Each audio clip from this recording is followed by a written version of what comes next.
Okay, so a while ago I was sitting on my Cyclone Boys G7 that, if any of you guys watch my channel quite a bit, you know that I got this, like, Christmas. So I was setting it up, which involved me doing a full setup, like taking it apart, doing all the screws and stuff like that, getting a little bit on the pieces, and it turned out pretty well. It got me thinking. I've reassembled and disassembled big cubes multiple times. Like, I haven't done my 9x9, so I probably shouldn't share that. But I've taken apart and rebuilt a 7x7 probably around 5 times, which is quite a bit considering I've only had a 7x7 for like 6 months. I don't know the exact dates, but you can go look on my channel if you're one of those people that likes to do that. And 6x6, probably not as much because I've never had the need to really do it, but I've definitely taken apart and reassembled 6x6s before as well. And I just overall think that I have a pretty well knowledge of the mechanics, and as I was saying, it got me thinking, along with Megamix, it got me thinking, why don't I do a hardware series? Because I know when I search the best way to set up cubes, not much pops up. Not much variety, at least. Using different lubrication combos and different cube setups, and I'm personally, I think I'm okay at setting up cubes. And also, it might really help you if I go in depth on what each of these lubricants do, because I've always had a problem with buying lubricants, and the description of the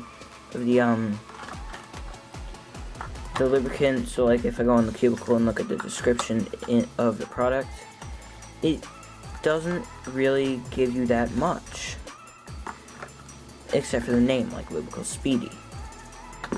So I thought I would go into depth on these lubricants and tell you which ones are the best.